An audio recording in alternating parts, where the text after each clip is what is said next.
Okay, so today I'm going to just briefly talk about how we begin the OT process. Last time we had everybody meet together for 4:35, we reviewed the practice framework and talked about the steps that are in the OT process. So today we're going to be going over some of those specific things.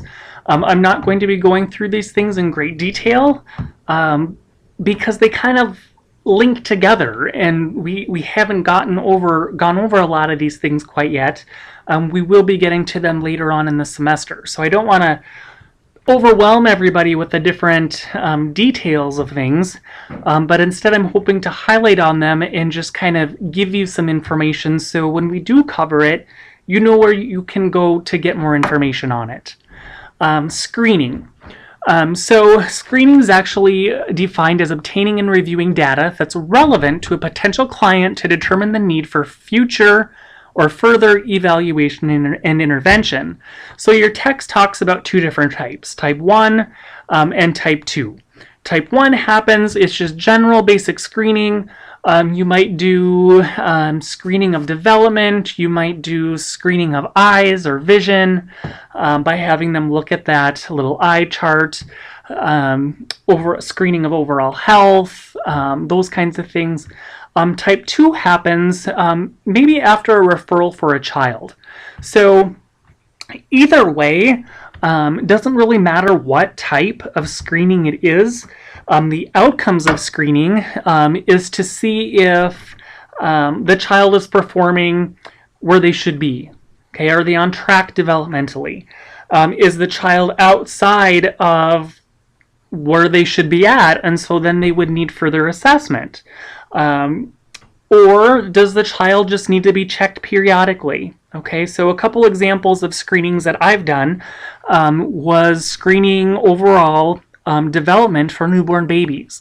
And so there were some cases where the infants had been exposed prenatally to drugs and alcohol. We went up and we did some appropriate reflex testing. And maybe one child's left side of his body seemed stronger than the right side of his body, or the reflexes appeared on the left side stronger than the right side. And so from that assessment, I made recommendations that the child start periodic well baby checks to monitor this overall development, those sorts of things. Also, let's see here. Again, it's talking about type 1, type 2. Basically, what I want to highlight is your screening is only going to help you determine if additional services are warranted. So in long-term care, every quarter we would have a list of residents that the nursing home wanted us to screen.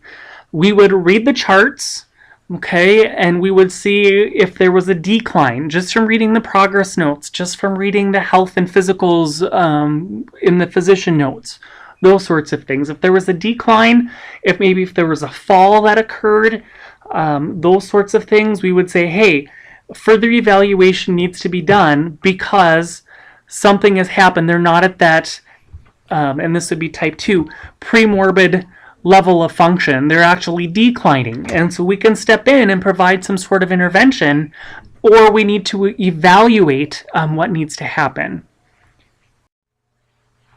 Again, you can do screening just from a basic chart review. Maybe you're going to interview the client or the family or the caregivers or the teacher if the teacher is the one making the referral source. Basically, with your screening, you are only going to do a brief observation. Okay, when it comes down to billing, a lot of times you do not bill for screening. And so why spend more than 15 minutes of time or more than 10 minutes of time doing an evaluation when you could just take a look at the child, ask a few questions, and say, yeah, I think they would benefit from an evaluation. Sometimes you say, no, I don't think they'd benefit from an evaluation, but instead, maybe they need speech therapy, or instead, maybe they need physical therapy, or instead, maybe they just need to be rechecked in a month. So really, your screening only helps you decide if an evaluation is warranted or not. Maybe your screening happens in a referral, or maybe you recommend that an OT evaluation is warranted, and so then you would write a referral saying, I want an OT evaluation. You'd send it to their physician.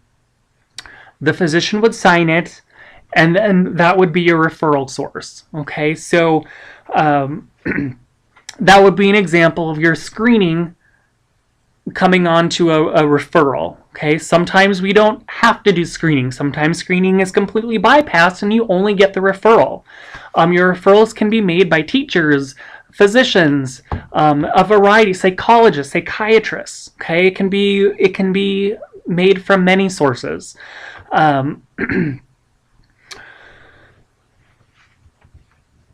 Your referral is made, again, I'm not going to read these word for word,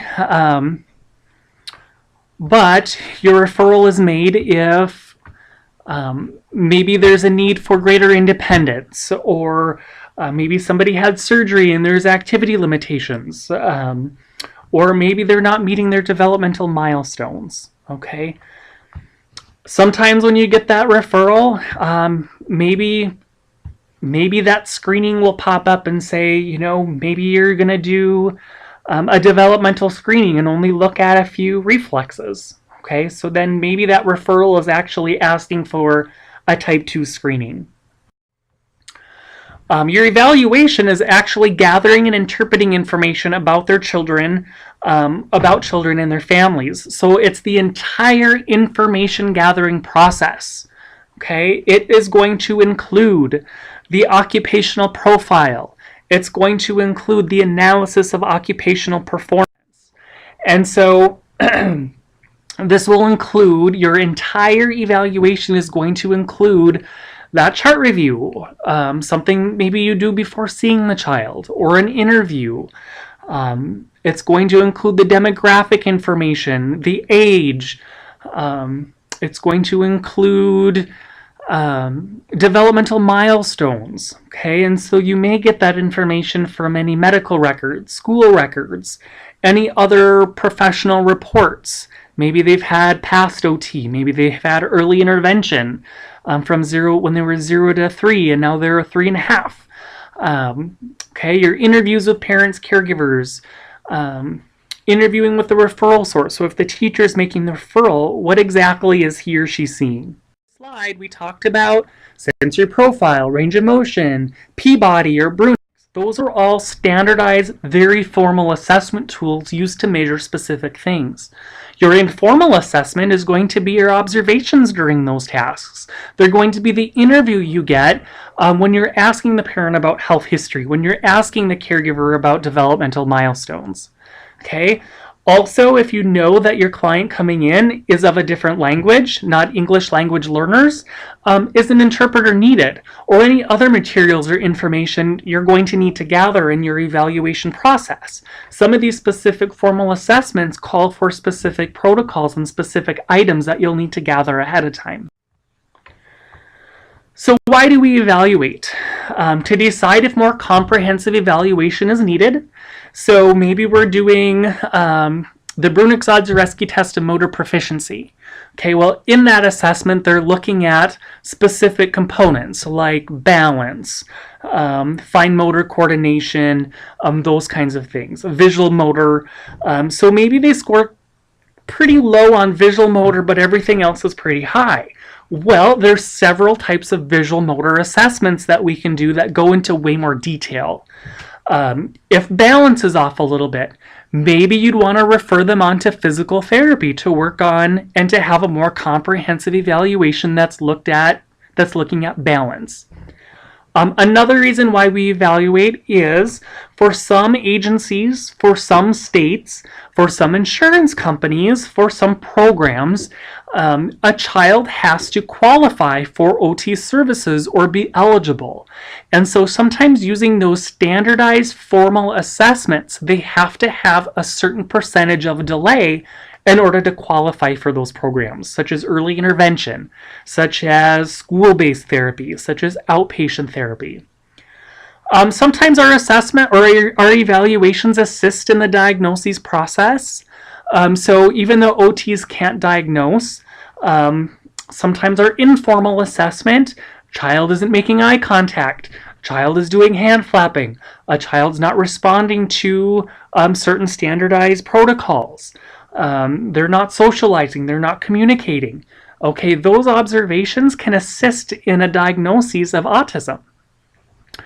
A big reason why we evaluate is to come up with that intervention plan. Okay, so now we evaluate a child, okay, maybe with our informal and formal assessments.